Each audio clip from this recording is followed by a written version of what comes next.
Friends, అందరికీ వందనాలు. అందరూ ఎలా ఉన్నారు? బాగున్నారా? మీ అందరికీ ప్రేమపూర్వక వందనాలు తెలియజేసుకుంటున్నానండి. మీ అందరూ బాగుండాలని మనస్ఫూర్తిగా కోరుకుంటున్నాను. అలాగే మీలో ఎవరైనా కొత్తగా నా ఛానల్ చూసినట్లయితే నా ఛానల్ని సబ్స్క్రైబ్ చేసుకోమని మనవండి. అలాగే నా ఛానల్ ఎవరైనా సబ్స్క్రైబ్ చేసుకుని వాచ్ చేస్తున్నారు వాళ్ళందరికీ కూడా థ్యాంక్ యూ సో మచ్ అండి. మనము ఇప్పుడు టాపిక్ ఏంటంటే, అలాగే టైటిల్లో మీరు చూసే ఉంటారు, ఆదికాండ పరిచయం. ఆదికాండ పరిచయం గురించి మనము తెలుసుకుందాం క్లియర్గా. అదేంటంటే ఫస్ట్ వచ్చేసి ఆదికాండంలో దేవుని యొక్క గొప్పతనాన్ని చూడొచ్చు. ఎలా అంటే 1వ అధ్యాయం నుంచి 2వ అధ్యాయం 3వ వచనం దాకా దేవుడు అనే పదము 35 సార్లు ఉందండి. దేవుడు అనే పదం 35 సార్లు ఉంటుంది, అక్కడ లిఖించబడి ఉంది బైబిల్ గ్రంథంలో ఆ యొక్క అధ్యాయాల్లో. అలాగే మనకి 50 అధ్యాయాలు ఉన్నాయి ఈ యొక్క ఆదికాండంలో.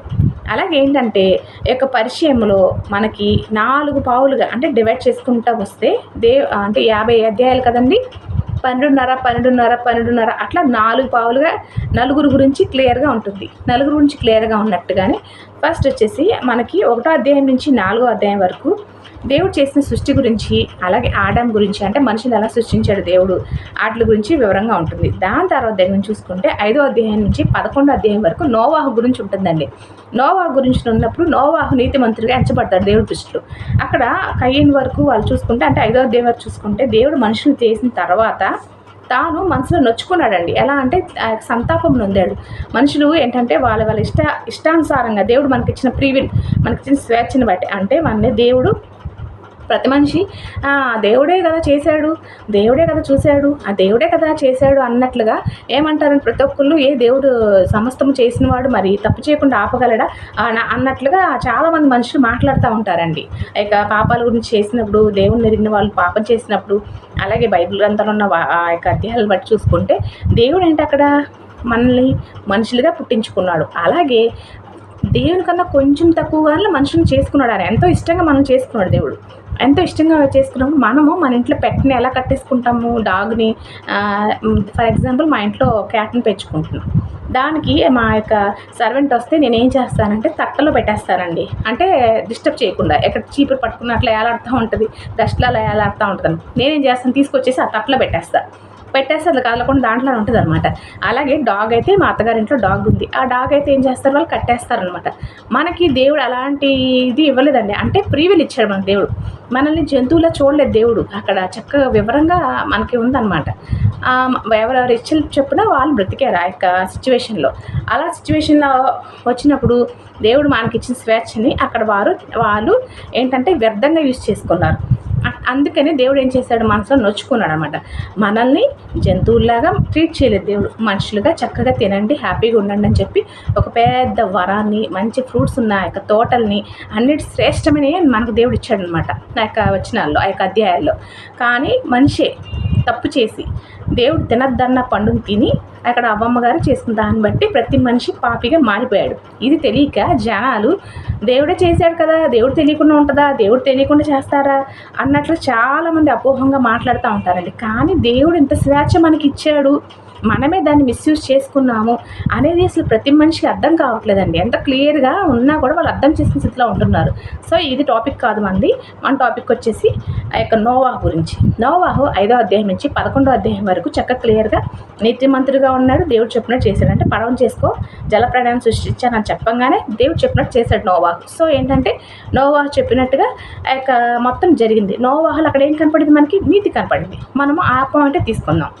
ప్రతి మనిషి చెప్తున్నప్పుడు మనము ప్రతి ఒక్కరు ఏమనుకుంటారు, అందులో ఉన్న కష్టాలు చూస్తారు, నష్టాలు చూస్తారు, తప్పులు చూస్తారు, అన్నీ వెతుకుతారండి.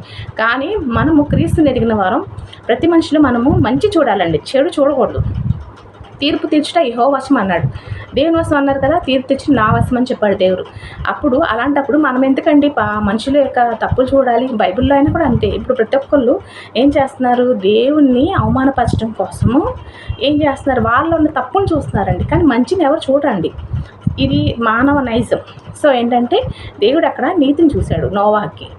ఇక్కడ ఇంకోటి ఏంటంటే అబ్రహాం గురించి చూద్దాం. 12వ అధ్యాయం నుంచి 25వ అధ్యాయం వరకు అబ్రహాము చాలా విశ్వాసం కలిగి ఉన్నాడండి. అక్కడ నోవాహు విషయంలో నీతి చూశాడు, ఇక్కడ అబ్రహాం విషయంలో విశ్వాసాన్ని చూశాడండి.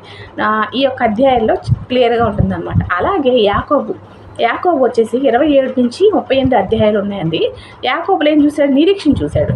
నిరీక్షణ ఏంటి? యాకోబు తప్పు చేశాడు, దేవుని విరోధంగా చేశాడు, లాభం దగ్గరికి వెళ్ళాడు, ఎన్నో కష్టాలు పడ్డాడు, ఎంత ఓడిగం చేశాడు. అయినా సరే అలా యాకోబు చేసిన మిస్టేక్ని సరిదిద్దుకుని ఏం చేశాడు? నిరీక్షణ కలిగి ఉన్నాడు. ఏంటి? రేపు ఎట్లయినా సరే నేను మా అన్నయ్య దగ్గరికి వెళ్తాను, నా తండ్రి స్వదేశానికి వెళ్తాను అనే నిరీక్షణ కలిగి ఉన్నాడు యాకోబు. ఇక్కడ యాకోబు మనం చూడాల్సిన విషయం ఏంటంటే నిరీక్షణ అనమాట. అలాగే యోసేపు వచ్చేసి 37వ అధ్యాయం నుంచి 50 అధ్యాయం వరకు యోసేపులో ఉన్న ప్రేమను చూడాలి. ప్రేమను ఎలా చూస్తాం మనము? యోసేపుని ఏం చేశారండి వాళ్ళ అన్నదమ్ములు? తండ్రి ఎంతో ప్రేమిస్తాడని చెప్పి బానిసగా అమ్మేశారు, గోతులు తోసేశారు. మనం అలా తర్వాత ఏమని చెప్పి ఎన్నో బాధలు పెట్టారు ఆ తమ్ముడిని. అయినప్పటికీ దేవుడు ప్రేమను బట్టి యోసేపు ఎక్కడ ఆ ప్రేమని తగ్గించుకోలేదు. తన అన్నల్ని ప్రేమిస్తూనే ఉన్నాడనమాట. అది గొప్ప ఏంటంటే తగ్గింపు, వినయము, విధేయత అన్నీ దేవుడు చూశాడండి. యోసేపుని దేవుడు చూసి తనలో ఉన్న ప్రేమని మనకి నేర్చుకోమని అక్కడ క్లియర్ కట్గా ఉంది. ఇది ఏంటంటే నోవాహు నీతి, అబ్రహాం విశ్వాసము, యాకోబు నిరీక్షణ, యోసేపు ప్రేమ. ఈ 4 జోడించుకునే ప్రతి ఒక్క క్రైస్తవుడు బ్రతకాలండి. ఇదేనండి ఆదికాండ పరిచయం. తొలిగా మనకి పరిచయం చేసిన ఆదికాండం అనే బుక్లో దేవుని ఘనత, దేవుని ప్రభావాలు, అలాగే ప్రతి మనిషి, ప్రతి క్రైస్తవుడు ఎలా ఉండాలి అంటే ఈ 4 పాయింట్ని మనం చూసుకొని క్లియర్ కట్గా మనం జీవించాలి. ఎలా అయితే మనము ఎలా జీవించాలంటే ఈ 4లో ఏ ఒక్కటి తక్కువ అవ్వకూడదండి. ప్రతి ఒక్క క్రైస్తవుడికి ఈ 4లో ఏది తక్కువ అవ్వకూడదు. అదేంటంటే ఫర్ ఎగ్జాంపుల్ చెప్తాను మీకు. మంచం ఉంటుంది కదండి, మంచంలో 4 కోళ్ళు ఉంటాయి. ఈ 4 కోళ్ళలో ఒక కోడి ఇరిగిపోయింది అనుకోండి, మనం పడుకోగలం మంచం మీద.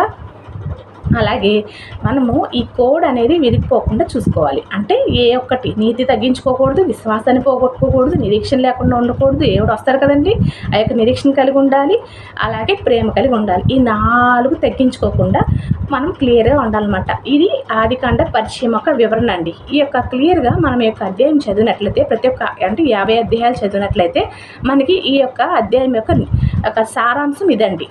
ఆదికాండం యొక్క సారాంశం ఇదనమాట. ప్రతి మనిషి కూడా ఈ యొక్క 4 పోలికలు మనము చక్కగా కలిపి మనలో మనం దాన్ని అన్వయించుకుని బ్రతికినట్లయితే కనుక మనం చాలా హ్యాపీగా ఉంటామండి. కష్టాలైనా, నష్టాలైనా, మనకి ఇబ్బందులైనా, ఇరకాటాలైనా, రోగాలైనా, రొప్పులైనా ఏదైనా సరే మనం భయపడమండి. ఎందుకంటే మనకు నిరీక్షణ ఉంది. ఏంటది? మన దేవుడు మనకు వస్తాడు, మనల్ని పరలోకం తీసుకెళ్ళిపోతాడు. మనము ఇదే కలిగి జీవించాలండి.